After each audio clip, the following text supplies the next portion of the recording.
Subscribe now and press the bell icon. Never miss an update. Hello everyone, how are you? I think you will be fine. I am Neelam and I welcome to all of you to our study channel Kotilia Study Zone. आज हम अपनी history की 7th class की जो history है वो start करने जा रहे हैं और आज का हमारा टॉपिक है ट्रेसिंग चेंजेस थ्रू 1000 ईयर्स।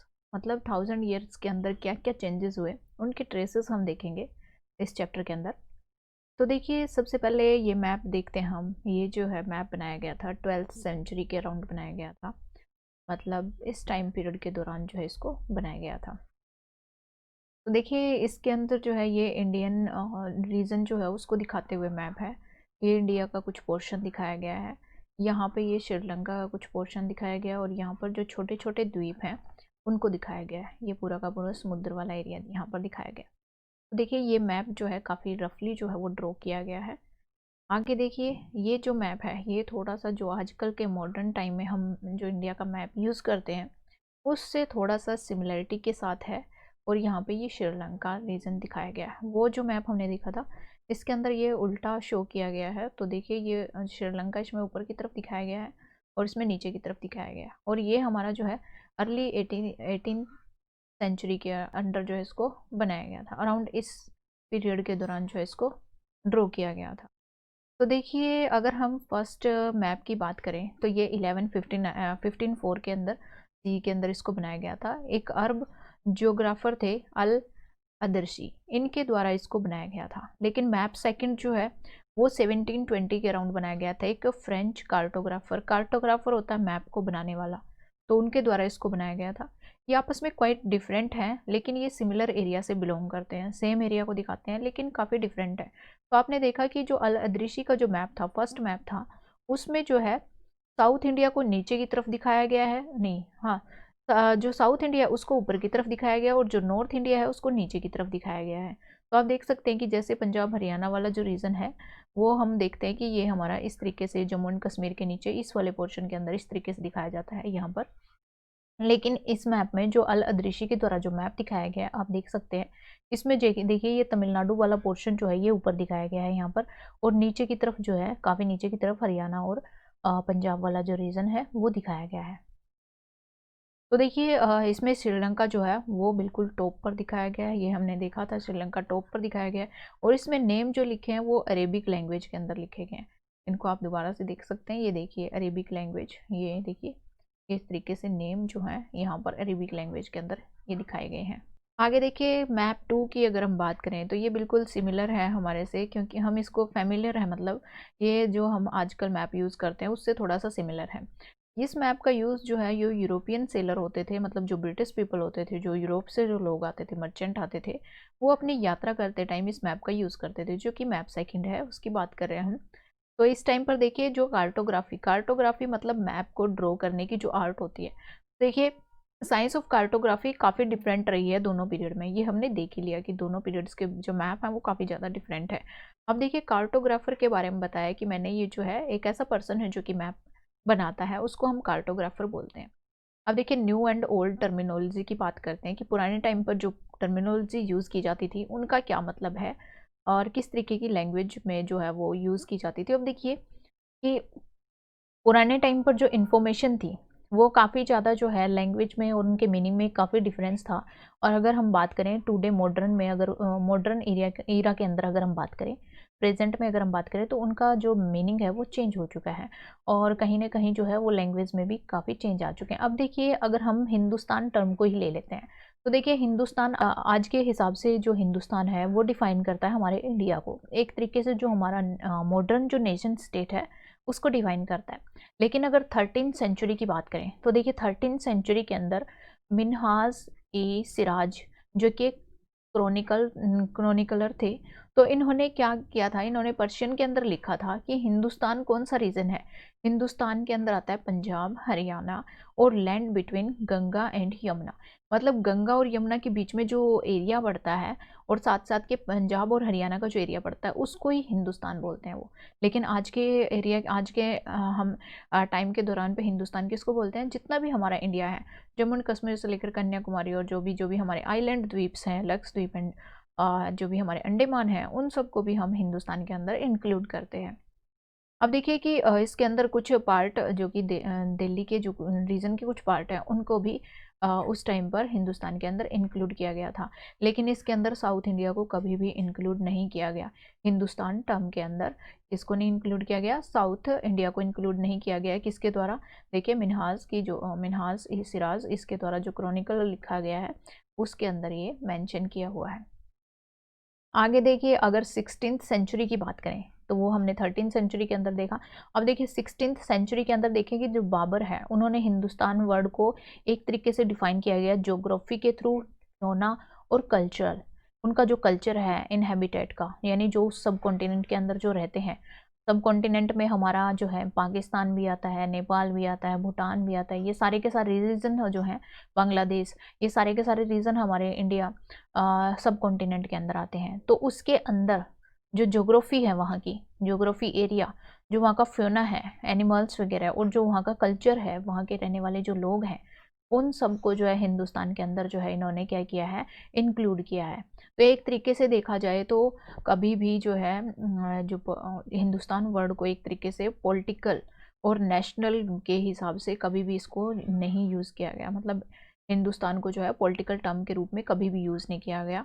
एक तरीके से उसको जो है हमेशा किस टर्म में यूज़ किया गया है, उसको ज्योग्राफी के पॉइंट ऑफ व्यू से देखा गया है। जैसे पंजाब हरियाणा का रीजन है, गंगा और यमुना के बीच का रीजन है, और दिल्ली के साथ लगता जो रीजन है, इसको जो है उन्होंने मिन्हाज ए सिराज ने इन्होंने इसको हिंदुस्तान के अंदर डिफाइन किया गया था। इसी तरीके से बाबर ने भी क्या किया है कि जो वहाँ की ज्योग्राफी, फ्योना और जो कल्चर है उसको डिफाइन किया, लेकिन पॉलिटिकल वे में कभी डिफाइन नहीं किया गया, जो कि आज हम मॉडर्न डे में यूज़ करते हैं। मॉडर्न डे में हम क्या करते हैं, इंडिया को और हिंदुस्तान को एज ए नेशन स्टेट देखते हैं, जो कि एक पॉलिटिकल टर्म है। देखिए 14th सेंचुरी के अंदर जो अमीर खुसरो हैं उन्होंने भी हिंदुस्तान को के लिए जो है हिंद वर्ड का यूज़ किया था। तो इस तरीके से जो है अलग अलग टाइम पीरियड पर अलग अलग मीनिंग आप यहाँ पर हिंदुस्तान टर्म के देख सकते हैं। इसी तरीके से एक अनदर टर्म है यहाँ पर यूज़ की गई है, फॉरनर। तो देखिए आजकल हम फॉरनर का यूज़ किसके लिए करते हैं, जो इंडियन नहीं है उसके लिए फॉरनर का यूज़ करते हैं, यानी जो हमारी कंट्री का नहीं है उसके लिए हम फॉरनर यूज़ करते हैं। लेकिन अगर मिडाइवल पीरियड की बात करें, मिडिवल जो पीरियड है उसके अंदर फॉरनर को माना जाता था कोई भी स्ट्रेंजर, अगर किसी विलेज के अंदर कोई भी दूसरा स्ट्रेंजर आ जाता था जो कि उनके कल्चर या सोसाइटी से बिलोंग नहीं करता था, उसको बोल दिया जाता था फॉरनर। और हिंदी में जो उसकी टर्म यूज़ की जाती थी परदेसी, और पर्शियन के अंदर उसको बोला जाता था अजनबी। यानी उसके उस विलेज में, जिस विलेज में वो आया है, वो उस सोसाइटी से, उस कल्चर से बिलोंग नहीं करता है, इसलिए उसको परदेसी या उसको अजनबी वहाँ पर बोल दिया जाता था। और एक तरीके से ये फॉरनर टर्म जो है उसके लिए यूज की जाती थी। लेकिन आज हम किसके लिए करते हैं, जो हमारी कंट्री का नहीं है, जो इंडियंस नहीं है, इंडियन नहीं है। आगे देखिए हिस्टोरियंस और उसके सोर्सेज हमें क्या बताते हैं। तो देखिए लास्ट ईयर जब हमने 6th क्लास की जो बुक पढ़ी थी हिस्ट्री की, उसके अंदर हमने गुप्ता डायनेस्टी और हर्षवर्धना के बारे में देखा था। यानी हमने अपने एंशियंट पीरियड के बारे में देखा था कि एंशियंट इंडिया के अंदर जो है क्या क्या चीज़ें उस टाइम पर होती थी, किस कौन सी डायनेस्टी जो है उस टाइम पर आई, किस तरीके से लोग जो है जो किंग्स वगैरह वहाँ पे रूल करते थे। तो ये हमने देखा। अब 7th क्लास की जो बुक है उसके अंदर हम रीड करने वाले हैं 700 से लेकर 1750 तक का जो पीरियड है, 1000 जो ईयर्स हैं उसके बीच का पीरियड हम देखेंगे। उससे पहले हमने जो है 700 से पहले का पीरियड जो है वो हम देख चुके हैं हमारा एंशियंट हिस्ट्री के अंदर, जो कि 6th क्लास के अंदर हमने देखा था। अब हम 7th के अंदर ये जो मिडाइवल पीरियड है उसके बारे में देखेंगे। तो ये जो है ईयर 700 से लेकर 1750 तक का जो पीरियड है वो हम अपनी इस बुक में देखेंगे कि इस टाइम पर कौन कौन सी रूलिंग डायनेस्टी जो है वो पिक्चर में आती हैं, और उनका जो है एडमिनिस्ट्रेशन कैसी रहती है, उनके बारे में इंफॉर्मेशन हमें कहाँ से मिलती है। तो देखिए इनके बारे में जो है हमें कहाँ से पता लगता है। तो देखिए काफ़ी सारे उनके टाइम के प्रचलित जो कॉइन्स हैं, इंस्क्रिप्शन जो उनके द्वारा खुदवाए गए थे, आर्किटेक्चर जो उनके द्वारा टेम्पल्स वगैरह जो बनवाए गए हैं या दूसरी जो इमारतें बनवाई गई हैं, और जो टेक्सचुअल जो रिकॉर्ड्स हैं, बुक्स वगैरह जो लिखी गई हैं, उनसे हमें इन डायनेस्टी के बारे में और इस पीरियड के बारे में पता लगता है। तो देखिए काफ़ी सारे टाइप की जो है यहाँ पर टेक्सचुअल रिकॉर्ड जो है वो इंक्रीज हो चुके थे, क्योंकि पुराने टाइम पर हमने देखा कि लोग क्या करते थे कि जो वृक्ष की छाल होती थी, ट्रीज़ की जो छाल होती थी और उसके जो पत्ते होते थे उनके ऊपर जो है पाम ट्री था जो, उसके ऊपर जो है क्या लिखते थे, मोस्टली मैन्यूस्क्रिप्ट्स जो हैं वो लिखी जाती थी। लेकिन इस टाइम पर क्या हुआ, मिडीवल पीरियड के दौरान जो है पेपर का आविष्कार शुरू हो चुका था। पेपर मतलब कागज। इस टाइम पर जो है ये काफ़ी ज़्यादा चीपर हो चुका था और मोर वाइडली अवेलेबल भी था, यानी काफ़ी जगह पर ये आसानी से अवेलेबल हो जाता था। तो इस टाइम पर ज़्यादातर किसका यूज़ किया गया, पेपर का यूज़ किया गया। लिखने के लिए क्या क्या लिखा जाता था, होली टेक्स्ट, पवित्र जो टेक्स्ट हैं, बुक्स हैं, वो लिखी जाती थी। क्रॉनिकल्स ऑफ रूलर के क्रॉनिकल्स लिखे जाते थे, लेटर्स लिखे जाते थे, टीचिंग ऑफ संत के द्वारा जो टीचिंग कराई जाती थी, पेटिशन और जुडिशियल रिकॉर्ड्स जो हैं वो रखे जाते थे, registers of accounts and taxes, और जो अकाउंट्स वगैरह बनाए जाते थे और जो टैक्स वगैरह लगाए जाते थे उनके रजिस्टर्स भी यहाँ पर जो है इनके अंदर रखे जाते थे। तो एक तरीके से पेपर का जो है वाइड जो है यूज़ होने लगा था।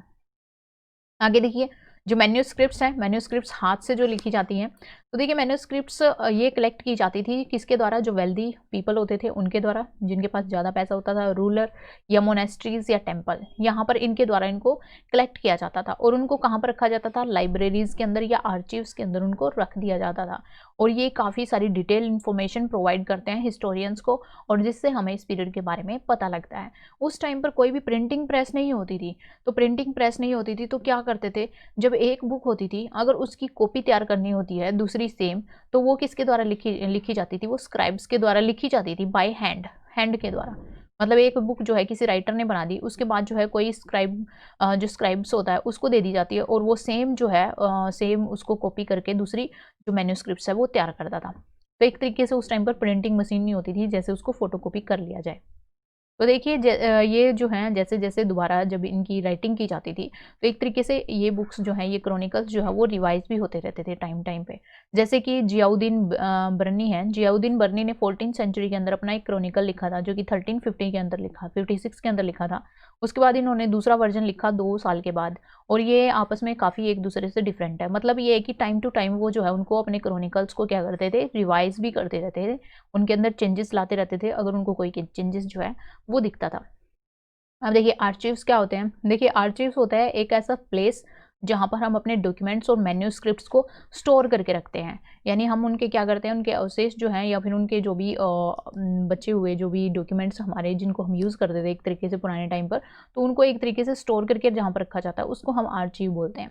जैसे कि हमारी जितनी भी नेशनल गवर्नमेंट है, स्टेट गवर्नमेंट है, वो भी क्या करती हैं, अपने जो भी ओल्ड ऑफिशियल रिकॉर्ड्स होते हैं और जो ट्रांजेक्शन होती हैं उनको स्टोर करके रखते हैं, तो उनको आर्चिव बोला जाता है। तो वहाँ पर ही अपने ये जो डॉक्यूमेंट्स हैं वो स्टोर करके रखती हैं। देखिए अब उस टाइम पीरियड के दौरान जो नया सोशल और पॉलिटिकल जो ग्रुप्स उभर कर आए हैं उनके बारे में हम देखते हैं। तो देखिए बिटवीन 1700 से लेकर 1750 के जो टाइम पीरियड है उस दौरान पर काफ़ी सारी टेक्नोलॉजी जो है वो उभर कर आई। तो देखिए टेक्नोलॉजी के अंदर क्या क्या देखा हमने, पर्शियन व्हील का यूज़ होने लगा किसके अंदर, इरिगेशन के लिए, यानी कृषि की सिंचाई के लिए पर्शियन व्हील का यूज़ किया जाने लगा। स्पिनिंग व्हील वीविंग के लिए, यानी कपड़ा बुनने के लिए स्पिनिंग व्हील, यानी जैसे चरखा कातना बोलते हैं ना, तो उसका यूज़ होने लगा, चरखे का यूज़ होने लगा। Fire arms in the combat, लड़ाई के अंदर जो है फायर आर्म्स का यूज़ होने लगा, बंदूकें वगैरह जो है गोला बारूद वगैरह यूज़ होने लगी। जैसे बाबर के टाइम पर हम देखते हैं, क्योंकि उन्होंने जो है गन फायर जो भी हमारे फायर आर्म्स हैं उनका यूज़ किया था। काफ़ी सारे जो फूड्स हैं और बिवरेजेस हैं, पीने की जो सामग्री है वो भी हमारे कॉन्टिनेंट के अंदर जो है उगाई जाने लगी, जैसे कि potato, corn, chillies, T, coffee. तो देखिए ये जो है दूसरे वर्ल्ड के दूसरे रीजन के अंदर जो है इनको उगाया जाता था। लेकिन जैसे ही जो मर्चेंट्स वगैरह होते थे, व्यापारी होते थे, वो जो एक कॉन्टिनेंट से दूसरे कॉन्टिनेंट में जाते थे, एक कंट्री से दूसरी कंट्री में जाते थे, तो वहाँ से कोई नई चीज़ सीख कर आते थे तो अपनी कंट्री के अंदर जो है वो उन चीज़ों को ले आते थे, जिसकी वजह से ये जो है चीज़ें हमारी कंट्री के अंदर भी पहुँची। तो देखिए यहाँ पर देख सकते हैं potato, corn, chilli, T and coffee. तो ये जो है हमारे कॉन्टिनेंट के अंदर आई हैं, ना कि हमारे कॉन्टिनेंट के अंदर पहले से ही उगाई जाती थी। अब देखिए काफ़ी सारी इनोवेशन हुई इस टाइम पर, काफ़ी सारे जो है लोग आपस में एक दूसरे के कॉन्टैक्ट में आए, एक दूसरे से जो उन्होंने अपने आइडियाज़ शेयर किए। तो इस तरीके से काफ़ी सारे political, social, economic and cultural changes जो हैं वो डेवलप हुए, क्योंकि जब लोग जो हैं एक जगह से दूसरी जगह जाते हैं, मोबिलिटी का पीरियड बोला जाता है इसको। मोबिलिटी मतलब लोगों ने जो है काफ़ी ज़्यादा यात्राएँ की हैं इस टाइम पर, काफ़ी ज़्यादा जो है ट्रैवल्स किए हैं, लॉन्ग लॉन्ग डिस्टेंसेस अपॉर्चुनिटी की सर्च करते हुए। तो जैसे ही जब वो ट्रैवल करेंगे तो एक दूसरे के कल्चर के बारे में जानेंगे, वहाँ के आइडियाज़ के बारे में जानेंगे। तो इसकी वजह से क्या होगा कि उनके जो सोशल, पॉलिटिकल, इकोनॉमिक और जो कल्चरल जो चेंजेस हैं उनके अंदर वो आने शुरू हो जाएँगे। तो मतलब काफ़ी सारे इनोवेशन जो है यहाँ पर इस पीरियड के दौरान देखी जाती है। तो ये कौन-सा पीरियड है? मिडाइवल पीरियड, यानी मिडीवियल पीरियड, मध्यकालीन भारत जिसको हम बोलते हैं। तो इस टाइम पर जो है लोगों के पास काफ़ी ज़्यादा अपॉर्च्युनिटी थी कि वो काफ़ी ज़्यादा वेल्थ जो है वो कमा सकते थे। और इस टाइम पर जो है एक इम्पोर्टेंट जो ग्रुप ऑफ पीपल है वो उभर कर सामने आया, वो कौन सा था? राजपूत। तो देखिए इस टाइम पर जो है ये ग्रुप ऑफ पीपल राजपूत उस टाइम पर उभर कर आया। और ये जो वर्ड है राजपूत, ये कहाँ से लिया गया है? राजपुत्रा वर्ड, जो कि संस्कृत वर्ड है राजपुत्रा। राजपुत्रा वर्ड से लिया गया है। राजपुत्रा का मतलब होता है सन ऑफ रूलर, यानी किसी राजा का जो बेटा होता है उसको राजपुत्र बोलते हैं हम।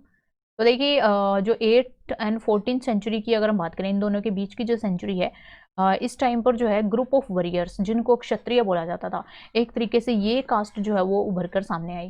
यानी 8 से लेकर 14th जो सेंचुरी का जो पीरियड है, तो यहाँ पर काफ़ी सारे ग्रुप ऑफ वॉरियर्स जो हैं वो उभर कर आए, जिनको क्षत्रिय कास्ट के अंदर रखा जाता था, यानी जो युद्ध वगैरह लड़ते थे। अब क्षत्रिय के अंदर केवल रूलर को नहीं रखा जाता, उसके अंदर जो उनके चिफ्टेंस होते हैं, बल्कि उनके जो सोल्जर्स और कमांडर्स होते हैं उनको भी क्षत्रिय के अंदर रखा जाता था। यानी जो लड़ाइयाँ लड़ते हैं, जो अपने राज्य की सुरक्षा करते हैं, अपने किंगडम की सुरक्षा करते हैं, अपने किंगडम के लोगों की सुरक्षा करते हैं, उनको एक तरीके से जो है क्षत्रिय कास्ट के अंदर रख दिया जाता था। इनके द्वारा जो है जो सेवेलरिक जो कोड है वो भी फॉलो किया जाता था। देखिए सेवेलरिक कोड के अंदर जो है यहाँ पर अलग अलग रूल्स जो हैं वो डिफाइन कर दिए जाते हैं, यानी जो चीफ्टेन है उनके क्या रूल्स होंगे, इसके साथ साथ सोल्जर और कमांडर इनके क्या रूल्स रेगुलेशन होंगे। तो एक तरीके से उनके लिए कोड ऑफ कंडक्ट जो है यहाँ पर डिसाइड किया जाता था। और जो राजपूता को उनकी जो लॉयल्टी के लिए बहुत ज़्यादा जाना जाता था कि वो काफ़ी ज़्यादा लॉयल होते थे। तो एक तरीके से जो है उनकी वीरता के लिए एक्सट्रीम वैल्योर, यानी उनकी जो वीरता होती थी उसके लिए जाना जाता था, और उनकी जो लॉयल्टी है उसके लिए जाना जाता था। तो इनके अंदर ये कुछ अच्छी क्वालिटीज़ थी। इसके साथ साथ दूसरे ग्रुप ऑफ पीपल कौन से आए? तो इनके अंदर मराठा, सिख, जाट, अहोम और ये कायस्थाज। कायस्थाज के अंदर हम इंक्लूड करते हैं cost of subscribe and secretaries. तो देखिए इसके अंदर सब्सक्राइब्स कौन से? जो कि मैन्युस्क्रिप्ट्स जो लिखते थे, यानी कॉपी वगैरह काम करने का काम करते थे, किसी बुक को कॉपी करना है पूरा का पूरा, तो वो स्क्राइब्स थे हमारे। तो इनको कायस्थाज के अंदर रखा जाता है। तो ये सारे के सारे ग्रुप ऑफ पीपल भी इस टाइम पर उभर कर सामने आए। आगे देखिए दूसरी और डेवलपमेंट हुई कि काफ़ी सारे जो फॉरेस्ट उस टाइम पर होते थे उनको क्लियर कर दिया गया, उनको साफ़ किया गया, और वहाँ पर जो है एग्रीकल्चर का क्या हुआ, उनकी एक्सटेंशन हो गई, मतलब एग्रीकल्चर को बढ़ावा दिया गया। तो काफ़ी सारे लोग जो फॉरेस्ट के अंदर रहते थे वो क्या हो गए, माइग्रेट कर गए। यानी जो फॉरेस्ट है, जब फॉरेस्ट ही खत्म हो जाएंगे, फॉरेस्ट में रहने वाले लोग क्या करेंगे, माइग्रेट करेंगे। तो जैसे ही उन्होंने जो है फॉरेस्ट वगैरह को साफ़ करना शुरू किया, तो उन्होंने लैंड के ऊपर अपना कब्जा स्टार्ट किया, और लैंड को जो है टिलिंग करना स्टार्ट किया, लैंड की जुताई की, और वो जो है क्या बन गए, पीजेंट्स बन गए। यानी जो फॉरेस्ट के अंदर रहते थे, फॉरेस्ट डेवेलपर, वो क्या बन गए हैं, पीजेंट, मतलब किसान बन गए, वो खेती करने लगे। अब देखिए इनको जो है काफ़ी लोगों के द्वारा इन्फ्लुएंस भी किया गया, जो जंगल में रहने वाले लोग हैं। तो देखिए रीजनल मार्केट्स का उनके ऊपर इफेक्ट पड़ा, चिफ्टेन, प्रीस्ट, मोनेस्ट्री और टेम्पल्स, ये सारी चीज़ों से जब वो इफेक्ट हुए, तो देखिए ये काफ़ी ज़्यादा जो है एक तरीके से लार्ज और कॉम्प्लेक्स सोसाइटी बन गई, जिसके अंदर जो है वो एक तरीके से पीजेंट की तरह काम करते थे, और इन लोगों से वो इफेक्ट होने लगे। मतलब जो जंगल में रहने वाले जो लोग हैं वही एक तरीके से पीजेंट की तरह काम करने लगे, और ये सारी चीज़ें उनको अफेक्ट करने लगी। क्योंकि जो एक जो फॉरेस्ट में रहने वाले लोग होते हैं वो बाहर की जो दुनियादारी है उससे बिल्कुल कट ऑफ होते हैं, काफ़ी अलग होते हैं। लेकिन धीरे धीरे जैसे ही उनके फॉरेस्ट अगर साफ़ कर दिए जाएंगे, तो धीरे धीरे वो जो है पीजेंट बनेंगे, अपना सामान बेचने के लिए मार्केट में जाएंगे, तो उनके कॉन्टैक्ट में आएंगे, चिफ्टेन के कॉन्टैक्ट में आएंगे, दूसरे जो लोग हैं उनके कॉन्टैक्ट में आएंगे। तो एक तरीके से काफ़ी कॉम्प्लेक्स जो है वो सोसाइटी डेवलप हो गई, और जो है वो अपनी गुड्स वगैरह और सर्विसेज वगैरह जो हैं वो लॉर्ड्स को ऑफर करने लगे। यानी जो भी वो उगाते थे, पीजेंट बन के, जो किसान बन के अपनी ज़मीन पर जो उगाते थे, वो जो भी है लोकल लॉर्ड्स को, उनको मुखिया वगैरह को उनको बेच देते थे, और इस तरीके से अपनी अर्निंग जो है वो कमाते थे। तो एक तरीके से काफ़ी ज़्यादा इकोनॉमिक एंड सोशल डिफरेंसेस आ गया उनकी लाइफ में, पीजेंट की लाइफ में, और जो है वो काफ़ी ज़्यादा जो है प्रोडक्टिव लैंड के मालिक भी बन गए। और इसके साथ साथ जो है वो अपने साथ साथ कैटल भी रखना स्टार्ट किया, उन्होंने पशु वगैरह पालने शुरू किए। इसके साथ साथ कुछ आर्टिशनल वर्क जैसे टोकरियाँ वगैरह बनाना या दूसरी चीज़ें जो फॉरेस्ट से निकलती हैं, वो ऐसी चीज़ें जो है उन्होंने बनाना स्टार्ट किया। एग्रीकल्चर एक्टिविटी जो है वो भी स्टार्ट की उन्होंने। ये सारी की सारी चीज़ें स्टार्ट करने के बाद एक तरीके से वो इस कॉम्प्लेक्स सोसाइटी का पार्ट बन गए। आगे देखिए कि उस टाइम पर जो सोसाइटी थी वो काफ़ी ज़्यादा ग्रुप्ड थी, मतलब एक तरीके से डिफरेंशिएटेड थी और ग्रुप किया गया था इनको जातीज़ और सब कास्ट के अंदर। यानी कौन से व्यक्ति क्या काम करते हैं उसके हिसाब से उनको एक तरीके से जाति के अंदर और सब कास्ट के अंदर जो उनको डिवाइड कर दिया गया था on the basis of their background. उनका बैकग्राउंड क्या है, किस कम्युनिटी में उनमें उन्होंने जन्म लिया है और उनका ऑक्यूपेशन क्या है, उसके हिसाब से उनको क्या कर दिया जाता था, रैंक दे दी जाती थी। अब देखिए ये जो रैंक दी जाती थी वो फिक्स नहीं होती थी, जो भी रैंक इनको दी जाती थी वो परमानेंटली फिक्स नहीं होती थी, ये चेंज होती रहती थी। किसके अकॉर्डिंग, अगर उनके पास पावर ज़्यादा आ जाती है, वो इन्फ्लुएंस यानी वेल्दी लोग बन जाते हैं, वेल्दी पीपल बन जाते हैं, उनके हिसाब से उनकी रैंक में जो है वो चेंजेस हो जाता था। उसके पास कितने रिसोर्सेज हैं, कितनी लैंड है उसके पास, अगर ज़्यादा बड़ी लैंड है तो एक तरीके से देख सकते हैं जो एक तरीके से लॉर्ड उसको बोला जाएगा वहाँ का।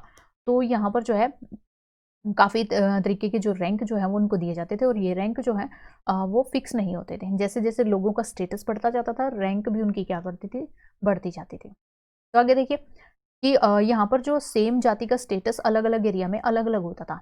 यानी एक ही जाति के लोग जो है दूसरी जगह पर हो सकता है बिल्कुल लो कंडीशन में, बिल्कुल लो उनका स्टेटस हो और एक ही जगह पर दूसरे एरिया के अंदर वो काफ़ी ज़्यादा प्रोग्रेस कर रहे हैं, तो वहाँ पर उनका स्टेटस काफ़ी ज़्यादा हाई हो सकता था। तो सेम जाति का जो था, सेम जाति जो है अलग-अलग एरिया के अंदर अलग-अलग स्टेटस जो है वो मतलब एक तरीके से स्टेटस से बिलॉन्ग करती थी। अब देखिए हर एक जाति के अपने खुद के रूल एंड रेगुलेशन होते थे।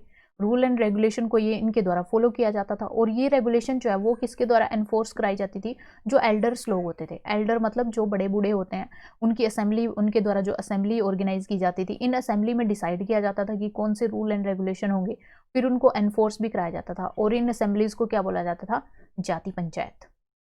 ये जाति पंचायत जो है वो इन रेगुलेशन को फॉलो करवाती थी और सभी जाति के जो लोग हैं, मतलब जो उस जाति से बिलोंग करते हैं, उनको इन रूल को फॉलो करना होता था। और जो विलेज है वो किसके द्वारा गवर्न किया जाता था, वो चिफ्टन के द्वारा, मतलब मुखिया के द्वारा इसको गवर्न किया जाता था पूरे विलेज को। आगे देखिए हैबिटेट होता क्या है, तो देखिए जिस टाइप के एनवायरनमेंट में या जिस रीजन में जो आपका एनवायरनमेंट है जिसके अंदर आप रहते हैं और वहाँ का जो सोशल और इकोनॉमिक जो लाइफस्टाइल है वहाँ के रेजिडेंट का, ये सभी एक हैबिटेट को बनाते हैं। तो देखिए एक एरिया के अंदर आपकी जो किस तरीके का आपका लाइफस्टाइल है और किस तरीके के एनवायरनमेंट में उस रीजन के अंदर आप रह रहे हैं, तो एक तरीके से ये आपका हैबिटेट है, तो इसको हम हैबिटेट बोलते हैं। आगे देखिए रीजन एंड एम्पायर, किस तरीके के कौन कौन से रीजन जो है वो पिक्चर में आए और कौन कौन से एम्पायर जो है यहाँ पर पिक्चर में आते हैं इस टाइम के दौरान। तो देखिए काफ़ी सारे जो डायनेस्टी हैं, जैसे चोला, और तुगलक और इसके साथ साथ मुगल्स, तो इन्होंने जो है काफ़ी सारे जो रीजन्स हैं उनके अंदर अपना आधिपत्य वहाँ पर जमाया था। देखिए एक संस्कृत प्रशस्ति है, प्रशस्ति मतलब किसी की प्रशंसा में जो लिखी जाती है उसको प्रशस्ति बोलते हैं। तो देखिए संस्कृत में जो है एक प्रशस्ति लिखी गई है किसके बारे में, ग्यासुद्दीन जो बलबन है उनके द्वारा, उनके बारे में। तो दिल्ली सुल्तान रहा है ये किसके टाइम पीरियड के दौरान रहा है, ये जो है गुलाम वंश से बिलोंग करता था। 1266 से लेकर 1287 तक ये जो है रूलर बनकर रहा है। तो इसकी प्रशस्ति में लिखा गया है कि इसने जो अपना राज्य फैलाया था वो कहाँ तक फैलाया था, बंगाल से लेकर, जो कि ईस्ट के अंदर है, बंगाल इंडिया का जो रीजन है इधर बंगाल, ईस्ट में बंगाल से लेकर इधर गजनी में जो अफगानिस्तान का जो एरिया है, गजनी अफगानिस्तान का जो एरिया है वहां से लेकर और नीचे साउथ तक को भी काउंट करते हैं, यानी जो द्रविड़ रीजन है साउथ के अंदर, द्रविड़ रीजन, तो उसको भी काउंट किया जाता है। मतलब इतने विशाल एरिया तक जो है ग्यासुद्दीन जो बलबन है उनका क्या फैला था, उनका एम्पायर फैला हुआ था। तो ये इनकी संस्कृत में लिखी जो प्रशस्ति है वहां से पता लगता है। आगे देखिए दूसरे जो रूलर इस टाइम पर आते हैं पिक्चर में, तो देखिए चोला, खिलजी, तुगलक्स, मुगल्स, ये भी सारे के सारे इस टाइम पर आते हैं जिन्होंने जो है पूरे रीजन के अंदर अपना क्या फैलाया है, काफ़ी विशाल जो है रीजन के अंदर इन्होंने अपना जो राज्य है वो फैलाया है। आगे देखिए जो मुगल्स की पावर है डिक्लाइन हो जाती है लास्ट में जाकर, बिल्कुल 18th सेंचुरी में, यानी 70-50 के अराउंड जो है मुगल डायनेस्टी, जो मुगल एम्पायर है वो बिल्कुल ही खत्म होने की कगार पर आ जाता है और उसके बाद जो है ब्रिटिश जो है, जो यूरोपियन पावर है, वो अपना यहाँ पर क्या करती हैं, रूल जो है वो एस्टेब्लिश करती है। तो देखिए ये कुछ रीज़न दिए गए हैं यहाँ पर, आप देख सकते हैं कि यहाँ पर ये कुछ रीज़न के नाम दिए गए हैं और ये यहाँ पर इनको एस्टेब्लिश किए, जिसने मुल्तान है, ये जो है 5th नंबर पे, यहाँ पर लाहौर आपको दिखाया गया है। इस तरीके से ये जो रीज़न है वो आप देख सकते हैं, हालांकि इतने ज़्यादा इंपॉर्टेंट नहीं है, बस आपको पता होना चाहिए कौन सा रीज़न क्या है। जैसे गुजरात का रीज़न है, आगे तो ये बंगाल का, इधर बंगाल वाला ये रीज़न है, तो ये सारे के सारे, ये तमिलनाडु वाला इधर वाला रीजन है, सारे के सारे ये रीज़न आप देख सकते हैं इधर, तो इनको नीचे दिखाया गया है। आगे देखिए उस टाइम पर लैंग्वेज कौन सी बोली जाती थी, कौन से रीजन में कौन सी लैंग्वेज जो है इस टाइम पर फैली हुई थी। देखिए 1318 के अंदर जो है पोएट जो अमीर खुसरो हैं, इन्होंने अपनी जो बुक है उनके अंदर लिखा था कि डिफरेंट रीजन के अंदर डिफरेंट जो है लैंग्वेज जो है वो बोली जाती थी। तो देखिए सिंधी, लाहौरी, कश्मीरी ये लैंग्वेजेस थी। आगे देखिए दवर्शा मुद्री ये जो है सदर्न कर्नाटका के रीजन के अंदर बोली जाती थी। तेलंगानी ये आंध्र प्रदेश के अंदर बोली जाती थी। गुजारी गुजरात के अंदर थी। महाभारी ये तमिलनाडु के अंदर थी। आगे देखिए गौरी ये बंगाल के अंदर। अवधी ये जो है ईस्टर्न जो उत्तर प्रदेश है वहां पर बोली जाती थी। हिंदावी ये बोली जाती थी हमारी दिल्ली के अराउंड का जो एरिया है। तो इस तरीके से अलग अलग रीजन के अंदर अलग अलग लैंग्वेज जो है वो बोली जाती थी। अगर हम बात करें संस्कृत की, तो देखिए संस्कृत जो है किसी एक रीजन से बिलोंग नहीं करती थी, not belong to any particular region. तो देखिए काफ़ी ओल्ड लैंग्वेज थी और ये जो है कॉमन जो लोग थे वो संस्कृत को नहीं जानते थे। ओनली जो ब्राह्मण थे वो ही जो है संस्कृत का ज़्यादातर यूज़ करते थे, वही इसको जो है बोलते थे। आगे देखिए ओल्ड एंड न्यू रिलीजन के बारे में अगर हम देखें तो यहाँ पर जो है रिलीजन के अंदर काफ़ी ज़्यादा मेजर डेवलपमेंट हुई है इस टाइम पीरियड के दौरान। देखिए पुराने टाइम पर हमने देखा था एंशियंट टाइम के दौरान, पर उस टाइम पर इतनी ज़्यादा डेवलपमेंट नहीं थी। जो रीज़न जो है जो रिलीजन जो है राजा के द्वारा फॉलो किया जाता था, मे भी पूरी जनता जो है उसको फॉलो करती थी, या फिर जो है लोग प्रकृति की ज़्यादा पूजा करते थे, इतना रिलीजन को इतना नहीं मानते थे। लेकिन यहाँ पर जो है ओल्ड और न्यू रिलीजन काफ़ी ज़्यादा इसके अंदर जो है मेजर डेवलपमेंट यहाँ पर हुई हैं। पीपल जो है वो भगवान में विश्वास करने लगे थे, डिवाइन पावर्स हैं उनके अंदर विश्वास करने लगे थे। पर्सनली इतना नहीं फॉलो किया जाता था अकेला जो व्यक्ति है, जैसे आजकल हम जो है इंडिविजुअल रूप से अलग अलग जो है देवी देवताओं की पूजा करते हैं, तो ऐसा नहीं होता था। मोस्टली क्या होता था, कलेक्टिव रूप से पूजा की जाती थी। जैसे पूरे विलेज के या पूरी कम्युनिटी के लोग थे, किसी एक पार्टिकुलर जो डेटी है उसकी पूजा करते थे, किसी पार्टिकुलर भगवान की पूजा करते थे, यानी किसी एक रीजन के लोग हैं वो कलेक्टिवली किसी भगवान की पूजा करते थे, तो ऐसा होता था। तो एक तरीके से जो है यहाँ पर कलेक्टिव बिलीफ जो है वो बन चुका था सुपर पावर के लिए, यानी यहाँ पर गॉड है, भगवान है, डिवाइन पावर को लोग जो है वो मानने लगे थे कलेक्टिव रूप से। देखिए ये आपस में जो है कनेक्टेड भी थे, किसके थ्रू, सोशल एंड इकोनॉमिक जो इनकी ऑर्गेनाइजेशन थी उसके थ्रू, क्योंकि इनके कस्टम्स जो रिलीजन वगैरह कल्चर वगैरह वो इनको आपस में जोड़ते थे। साथ साथ में इनका इकोनॉमिक यानी आपस में एक दूसरे के साथ इकोनॉमिक एक्टिविटी करना, एक दूसरे से वस्तुओं का एक्सचेंज करना, अपनी इच्छाओं को पूरा करना। तो एक तरीके से इन्होंने काफ़ी सारी जो है इस तरीके की ऑर्गेनाइजेशन बना ली थी और ये आपस में क्लोजली कनेक्टेड हो चुके थे। हिंदुइज्म के अंदर भी काफ़ी सारे चेंजेस जो हैं वो इमर्ज हुए इस टाइम पर। वर्शिप स्टार्ट हो गई डेटी की, न्यू डेटीज़ जो हैं देवी देवता जो हैं उनकी वर्शिप स्टार्ट हो गई। कंस्ट्रक्शन ऑफ टेम्पल्स, काफ़ी सारे टेम्पल्स जो बनाए जाने लगे।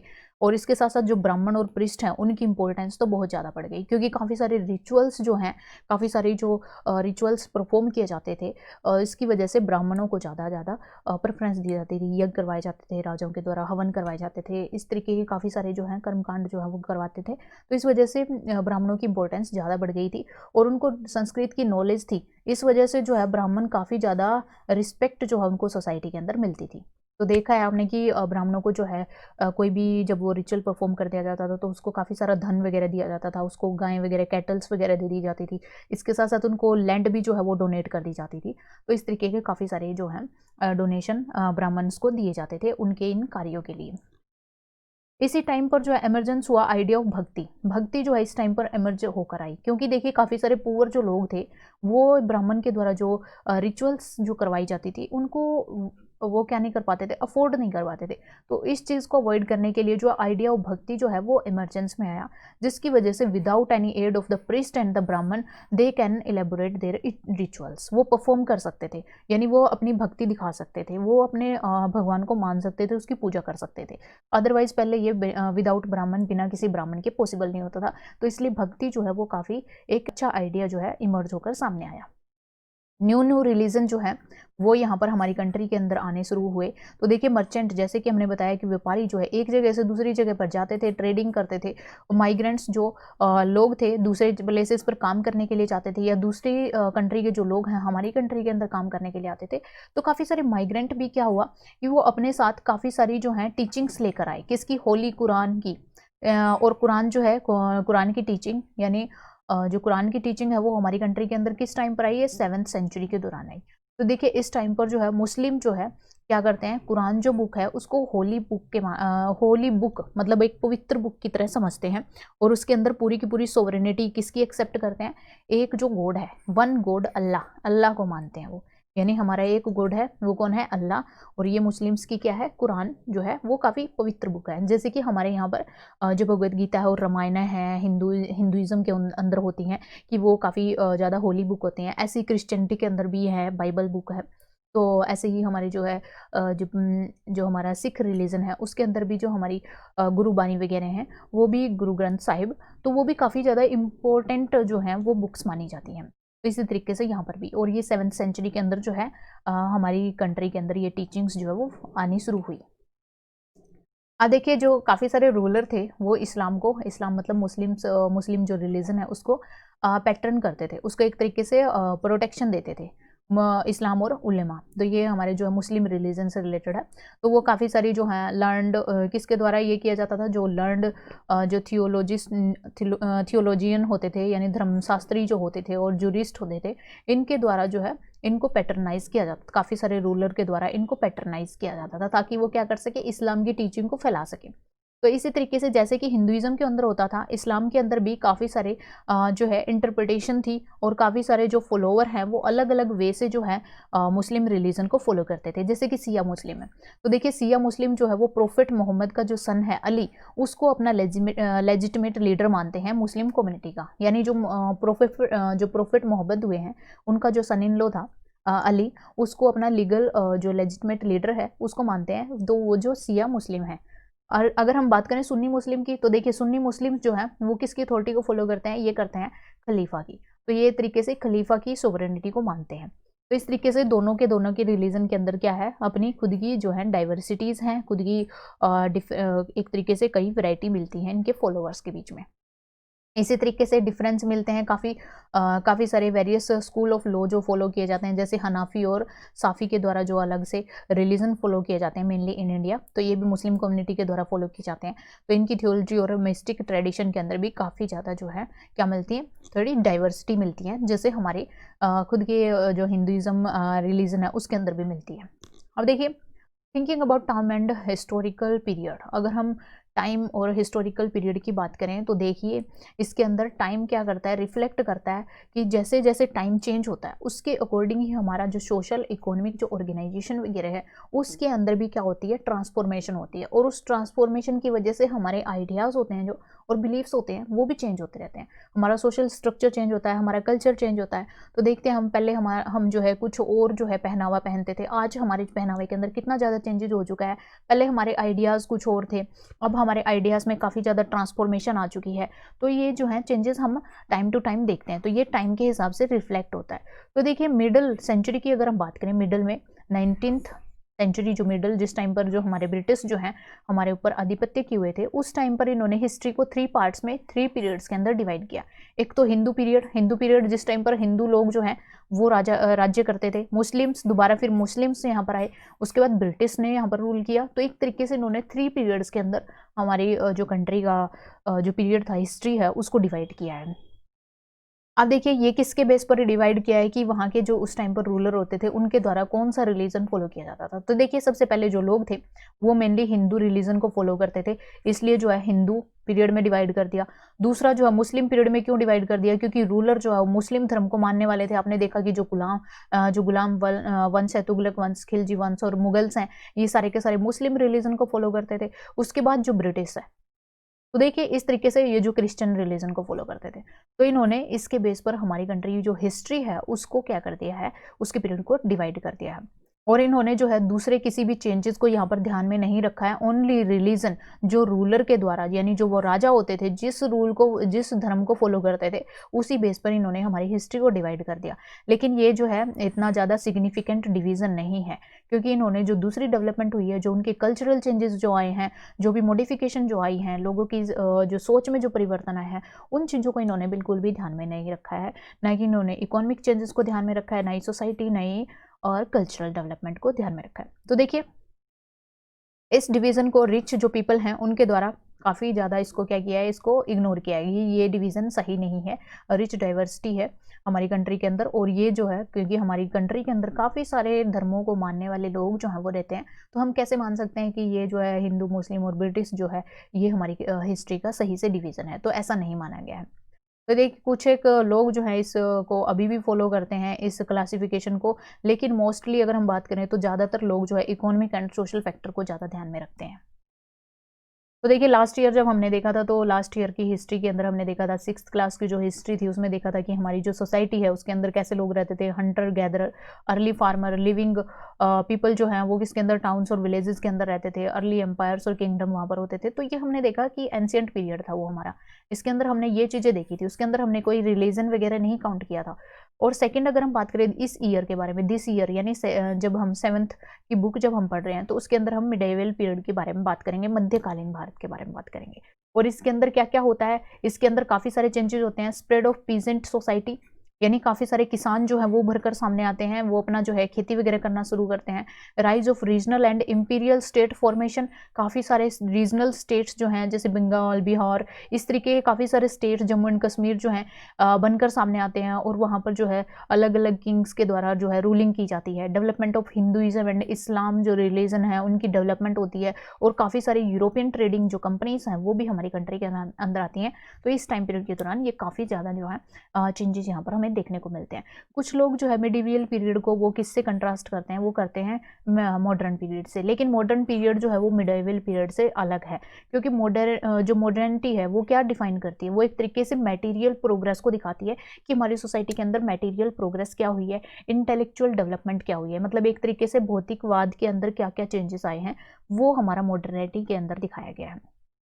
अब देखिए कि काफ़ी सारे जो 1000 ईयर्स ऑफ जब ये 700 से लेकर ये जो 750 का जो टाइम पीरियड है, इसमें काफ़ी सारे 1000 मतलब एक तरीके से 1000 ईयर यहाँ पर स्पेंड हो चुके हैं। उसकी वजह से हमारी सोसाइटी जो है वो काफ़ी ज़्यादा क्या हो चुकी है, ट्रांसफॉर्म हो चुकी है। इस 1000 पीरियड के दौरान पे काफ़ी ज़्यादा ट्रांसफॉर्म हुई है हमारी सोसाइटी, और इसके अंदर जो है काफ़ी सारे जो हैं चेंजेस हुए, और उसकी वजह से काफ़ी ज़्यादा जो है प्रोस्पेरिटी हमारी कंट्री के अंदर आने लगी। मतलब एक तरीके से हमारी कंट्री काफ़ी ज़्यादा रिच हो चुकी थी। आपने देखा कि काफ़ी ज़्यादा जो है रिचनेस इस टाइम पर थी, और लोग इस रिचनेस की वजह से, इस प्रोस्पेरिटी की वजह से जो दूसरी कंपनियां हैं, जैसे यूरोपियन ट्रेडिंग जो कंपनी है, अलग अलग जो यूरोप के अलग अलग कंट्री से जो आने लगे, यहाँ पर देखा हमने डच आते हैं, फ्रेंच आते हैं, पुर्तगीज़ आते हैं, और साथ साथ ब्रिटिश भी आते हैं।